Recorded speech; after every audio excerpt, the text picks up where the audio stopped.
The anticipation. I think that's the worst part. The fear of the unknown. What if the water gets too deep? What if the grueling rock climb and the hike out is too much?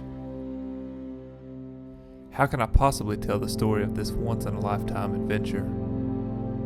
In the months before the trip, you prepare as much as possible. You test your gear and yourself, but how can you adequately prepare for something that has never been done before? This remote canyon has been previously explored and photographed, but to the best of my knowledge, no one has ever backpacked in with large format gear while also documenting it on video the way Justin Lowery and I had planned to do. I guess when doing something new, some degree of fear is always present. If it scares you, it's probably worthwhile. But it didn't help when we notified a backcountry ranger of our plans and he told us to make sure we didn't get lost. A rescue can take up to 4 days to even reach the canyon. Yeah, the anticipation is definitely the worst. This is our story. It's a story of exploration and grand adventure. It's a story containing moments that were so beautiful I was nearly moved to tears. It's also a story where the magnitude of the isolation was so great that at one point it took my breath away. It's the kind of story where you're both happy and a little sad when it's all finished. It's a story that began 5 years ago with an idea to explore and photograph the deeper reaches of canyon country in Utah.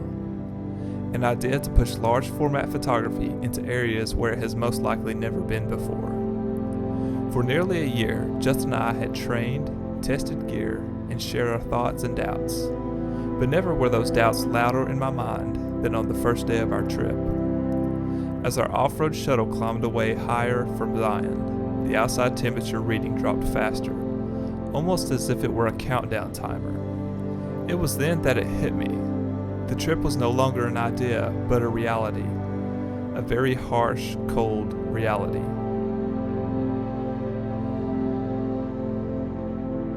But as the shuttle dropped us off and pulled away in the pre-dawn blue hour, something besides trepidation was also present. It was a palpable excitement. The excitement of 5 full days completely off the grid, exploring the unknown. The anticipation that we were about to photograph places that most people will never get to see. Yeah, the anticipation. I think that's the best part.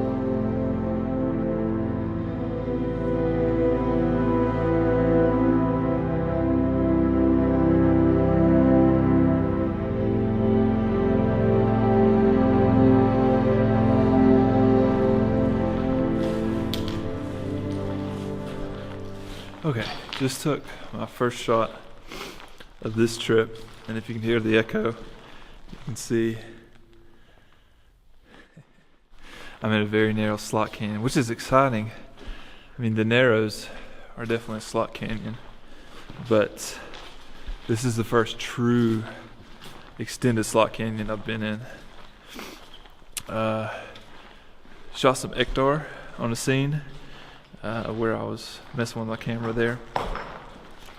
There was about 6 stops of dynamic range from that dark triangle, the brightest highlights, and just didn't want to push Bellevue. There's a few more compositions we've scouted out in here, but now comes the tricky part. In order to save weight, I only brought 4 film holders. Now, I brought plenty of extra film in film boxes, but my plan was to change holders as we're shooting. So that's definitely going to be a little bit tricky. Not impossible, but looks like I'm going to have to do that because a lot of these slots have such extended dynamic range. So I've shot my Ectar holder, so I'm going to have to refill it before I take my second shot here. So a little bit of added time, no big deal. We'll get on it. So it's just after 3, and probably finished shooting in this slot canyon for today. The light moves so fast. I want to say we may have been a little bit late getting back here because I think when that sun started to dip past noon, it just moved so fast. So, but I will say it beats the alternative, and that means setting up camp in dark. So today I just wanted to get the heaviest pack off my shoulder.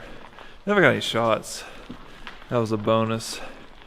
So far I've taken 3, and I think 2 of them, if everything turns out, should be good. The second one, as I was setting up my composition, I mean, look at the glow behind me though on the top of the walls. Still very strong up there, just down in the base of the canyon, not as good. So as I was setting up my second exposure, the light just faded. I lost all the reflected light. It may still turn out, but I would like to shoot it again tomorrow because I think it could be a really, really nice glow. While the color is gone, the tones are definitely still here. So black and white is a very viable option. Well, we're going to decide what to do. Wow. That's going to be a sick shot. Yeah, that's the one I just shot. That's going to be really nice. There's another place that slots up further up canyon. We thought about scouting it, but the problem is, what's the point of scouting it now? Because the light is not how it's going to be. So, I don't know what we're going to do. But an adventurous first day, that's for sure.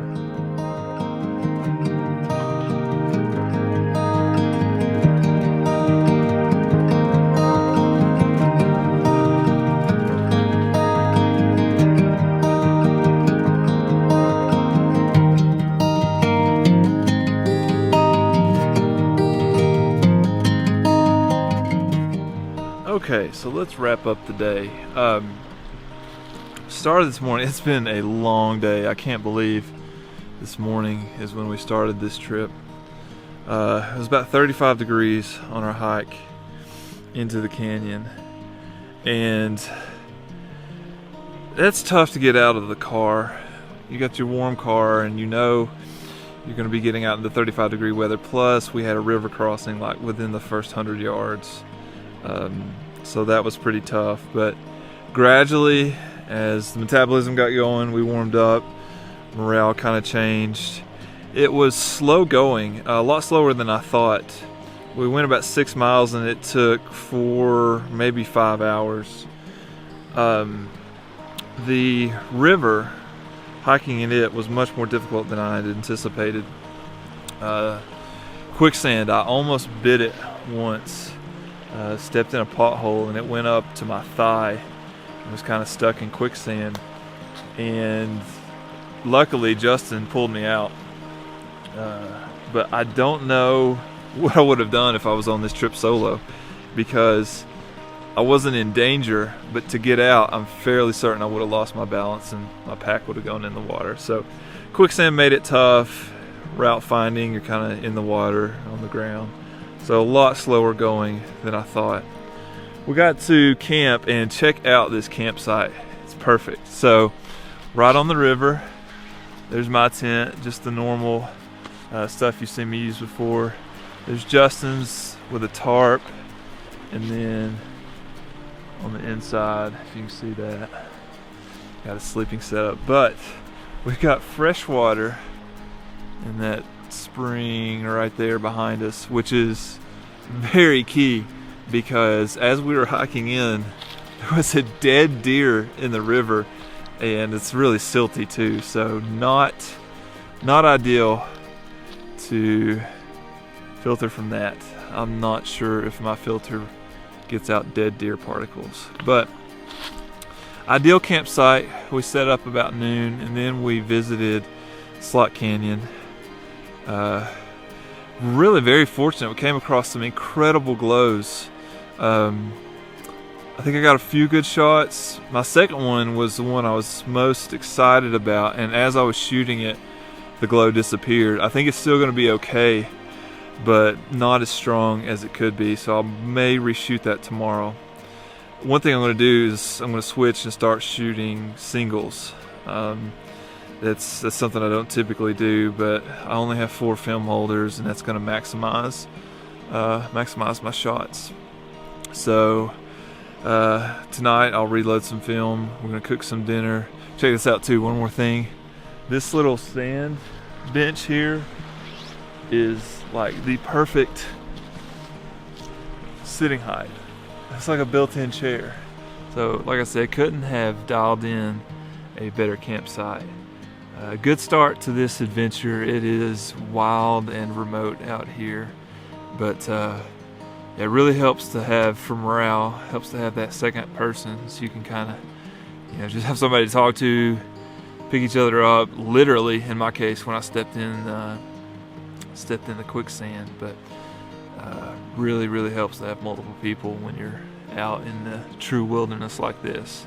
Tomorrow on the agenda, not quite sure. We'll probably shoot the Slot Canyon some more. I'll load up the second drone battery, and we may relocate tomorrow. Just depends on what the light in the slots are like. We may go further downriver. So anyway, let's grab some dinner, build a fire, and get warm before that sun goes down and things really get cold around here.